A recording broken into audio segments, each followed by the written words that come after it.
प्रिय बंधुओं, धर्म प्रेमी सज्जनों, हमें जन्म और मृत्यु कौन देता है? सज्जनों, इस संसार में बहुत बड़ा भ्रम बना हुआ है। जन्म और मृत्यु के विषय में कोई कहता है कि परमात्मा राम हमें जन्म देते हैं और मृत्यु देते हैं।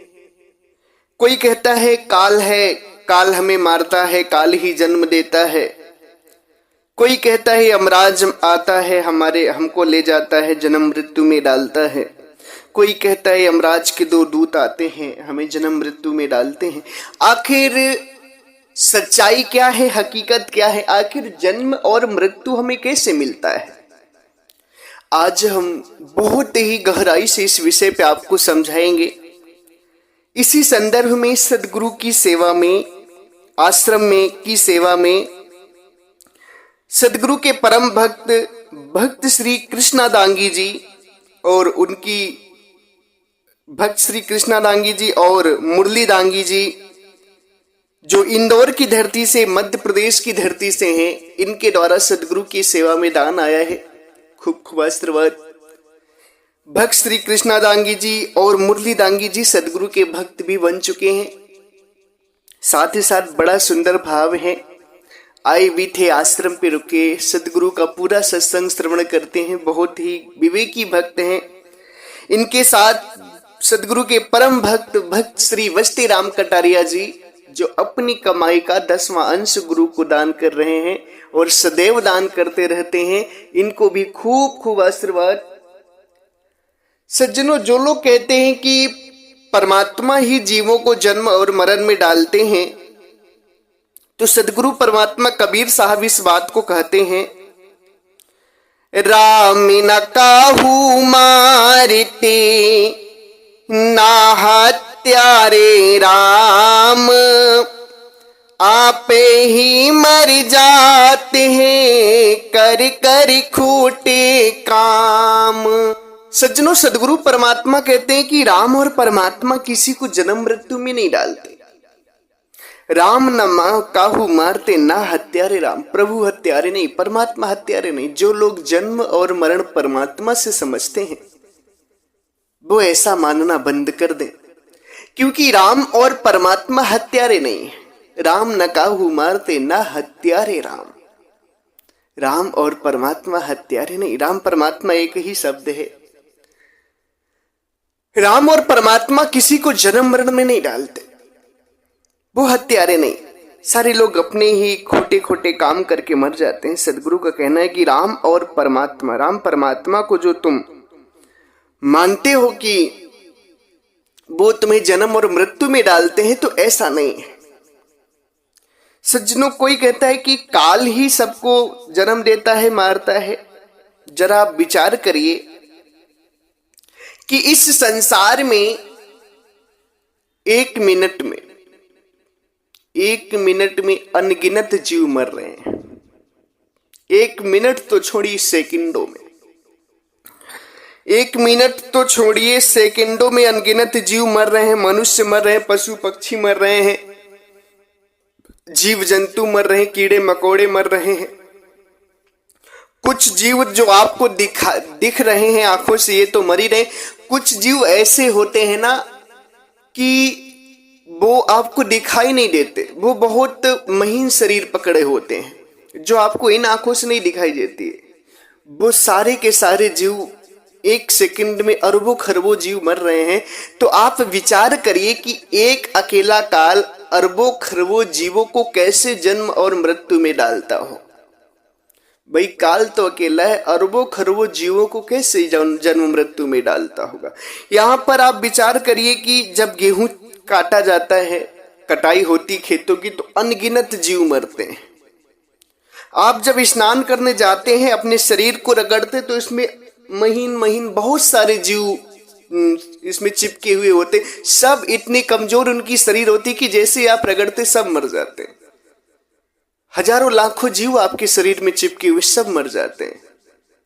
अब बताइए, इतने जीव मर रहे हैं, उसके बाद हर जगह आप गेहूं चावल खा रहे हैं, गेहूं चावल में आत्माएं हैं, हर जगह मतलब कि जीव मर रहे हैं। आप विचार करिए कि एक काल जो है कैसे इन लोगों को जन्म मृत्यु दे सकता है। ये बात सत्य नहीं है, कोई काल नहीं है सज्जनों।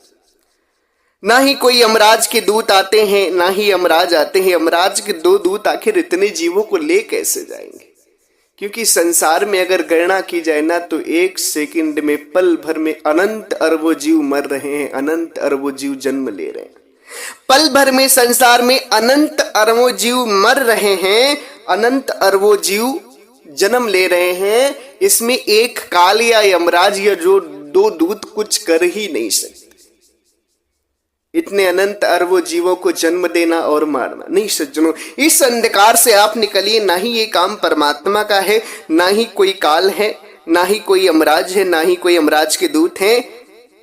इन लोगों से ऐसा कुछ नहीं होता है। आपको हम बताते हैं कि हमें जन्म और मृत्यु कैसे प्राप्त होती है। सज्जनों, हमें जन्म हमारे कर्म के हिसाब से मिलता है। जैसा हमारा कर्म होता है, जिस हिसाब का और जिस हिसाब की ऊर्जा होती, उस हिसाब से हमें उस योनि में जन्म मिल जाता है।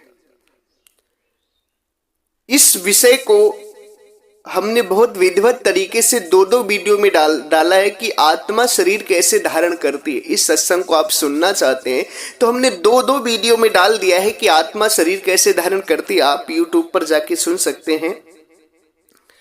जितना हमारा कर्म और जितनी हमारी ऊर्जा रहती है, जिस हिसाब का, उस हिसाब से हमें योनि मिलती है, उस हिसाब से हम जन्म में जाते हैं। और जब जन्म में चले जाते हैं तो यदि जिस शरीर से हमें ऊर्जा मिलना बंद हो गया या कोई तंतु बिगड़ गया ना, तो ये आत्मा उस शरीर को छोड़ देती है, फिर दूसरी शरीर को ग्रहण करती है। सद्गुरु परमात्मा इस बात को बीजक में कहते हैं, कर्म ही से जग भव तरिया, कर्म ही से नीमाज ले धरिया, कर्म ही से जग भव तरिया, कर्म ही से नीमाज ले धरिया। कर्म ही से जग भव अवतरिया। कर्म से ही सारे संसार की उत्पत्ति होती, कर्म से ही सारे लोग 84 लाख योनियों में जाते। अब जिसका जैसा कर्म होता है वो वैसी योनि पकड़ लेता है। देखिए, मनुष्य जाति का आपका कर्म है, मनुष्य योनि का अगर वैसा कर्म है तो मनुष्य में चले जाएंगे। थोड़ा उससे डाउन कर्म हो गया तो चिंपैंजी बन जाएंगे, उससे थोड़ा डाउन गोरिल्ला बन जाएंगे, बनमानुष बन जाएंगे, बंदर बन जाएंगे, डाउन होता जाएगा हाथी। जो भी जानवर है ना, जैसा आपका कर्म होता है उसी हिसाब से आप योनियों में जाते हैं, जन्म में जाते हैं। कोई काल या यमराज के दूत या परमात्मा ऐसा आपको नहीं करते हैं। ये दिमाग में कभी मत रखिएगा। आप स्वयं अपने जन्म और मरण के दाता आप स्वयं हैं। जन्म आप अपने कर्म के हिसाब से लेते हैं और मृत्यु आपकी कैसे होती है? मृत्यु शरीर की होती है। पहली बात तो आपकी मृत्यु नहीं होती। अब उसमें होता क्या है, मैं आपको गहराई से समझाता हूं कि ये आत्मा इस शरीर को इसलिए पकड़ी है कि इस शरीर से ही ये संसार की चीजें देख रही है, सुन रही है, उसका आनंद ले रही है। अगर इस प्रकृति में ये आत्मा शरीर न पकड़े तो नहीं रह पाएगी। बिना शरीर की ये आत्मा रह ही नहीं सकती। ये 5 तत्व का देश है, 5 तत्व की शरीर है, सृष्टि है। इस सृष्टि में सबसे प्रथम आत्मा जो ब्रह्म निरंजन आया है वो भी शरीर पकड़ा है।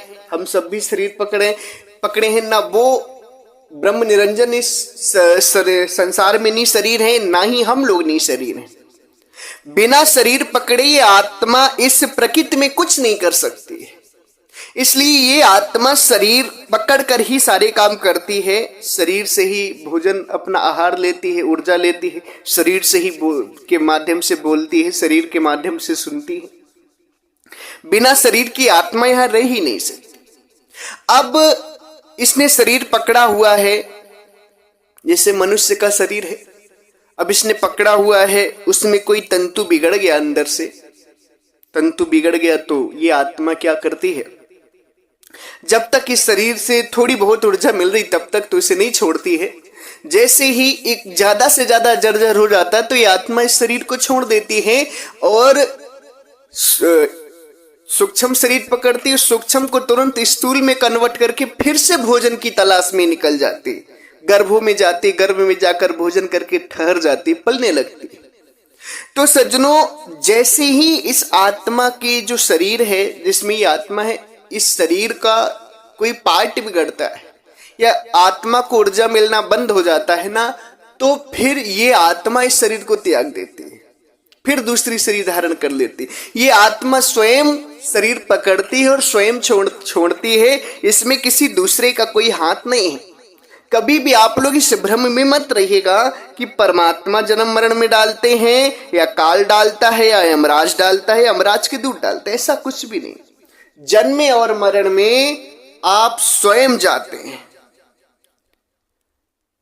आत्मा शरीर पकड़ती छोड़ती स्वयं है, कोई काल निरंजन नहीं, कोई ब्रह्म नहीं। अच्छा, काल की बात सदगुरु परमात्मा कबीर साहब किए हैं अपनी वाणी में कि काल तुम्हें खा जाएगा।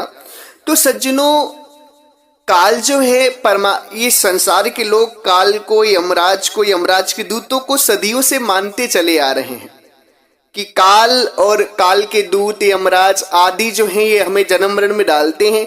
तो परमात्मा सदगुरु कबीर साहब जो कहने का उनका अभिप्राय है कि नहीं काल तुम्हें खाएगा, तो वो जिस चीज को आपने मानंदी बनाकर बैठे हैं उसी में वो आपको समझाना चाहते हैं कि ऐसे कर्म मत करो तुम्हें काल खा जाएगा। इसलिए कोई काल है नहीं। काल के विषय में सदगुरु परमात्मा कबीर साहब कहते हैं कि काली काली सब कोई कहे, काली न चीन्हे कोई, जेती मन की कल्पना, काल कहाँ बेसोई। काल काल सभी लोग कहते मगर काल को कोई जान नहीं पाता। जितनी तुम्हारी मन की कल्पनाएं हैं वही तुम्हारे लिए काल है, काल कोई और नहीं। देखिए सदगुरु कबीर साहब सीधे सीधे क्लियर करते हैं, क्योंकि मन की कल्पनाओं से ही तुम जन्म मरण में जा रहे हो, मन की कल्पनाओं से ही तुम कर्म कर रहे हो और कर्म बंधन में बंधते चले जा रहे हो। उसी कर्म बंधन से तुम्हें जन्म मिलता है, और यदि जिस जन्म में तुम्हारे शरीर का कोई तंतु बिगड़ गया तो तुम इस शरीर को छोड़ देते हो, तुम्हारी आत्मा इस शरीर को छोड़ देती है। यानी अपने जन्म और मरण के दाता आप स्वयं हैं। आपकी आत्मा स्वयं शरीर पकड़ती, स्वयं छोड़ती, इसमें किसी दूसरे का कोई हाथ नहीं है। इस बात को बहुत गहराई से आप सभी विचार करिएगा। सदगुरु की बहुत अनमोल बात है। सदगुरु कहते भी हैं कि कर्म ही से जग भव अवतरिया, कर्म से ही सारा संसार जन्म लिया है और कर्म से ही सारे लोग जन्म लेते हैं। अब कैसे कैसे ये प्रक्रिया कैसी है, आत्मा शरीर कैसे पकड़ती, मैंने विधिवत ढंग से एक नहीं दो वीडियो डाले। आत्मा शरीर कैसे पकड़ती है, आत्मा शरीर कैसे धारण करती है, सारी बातें हमने 2 वीडियो में डाली, आप सभी सुन सकते हैं। भक्तों का प्रश्न था कि हमें जन्म मृत्यु कौन देता है, परमात्मा देते हैं, काल देते हैं, या यमराज के दूत देते हैं। तो मैंने उस प्रश्न को आप सभी को हल किया है कि ये जो जन्म मरण है आपका, ये कोई काल का दूत या परमात्मा या कोई ऐसे यमराज वगैरह नहीं करते। ये आप स्वयं, ये आत्मा स्वयं जन्म में भी जाती है, स्वयं मृत्यु में भी जाती है। इसी के साथ हम अपनी वाणी को विराम देते हैं। आप सभी लोग चैनल को सब्सक्राइब भी करिएगा, सत्संग का खूब प्रचार भी करिएगा, और अगर कहीं भी मेरी वाणी वचनों से आप लोगों को कष्ट लगा हो या दुख पहुंचा हो तो मुझे क्षमा करिएगा, क्योंकि मैंने आपको दुख देने के लिए कोई भी सत्संग नहीं सुनाया है, कोई भी वाणी नहीं बोली है। मैं तो आपका शुभचिंतक हूं, आपकी भलाई चाहता हूं, आपको दुख देना नहीं चाहता हूं। इसी के साथ एक बार आप प्रेम से बोलिए, सर्वव्यापक सर्व पूजनीय परम पिता परमात्मा सदगुरु बंदी छोर कबीर साहेब को साहेब बंदगी साहेब।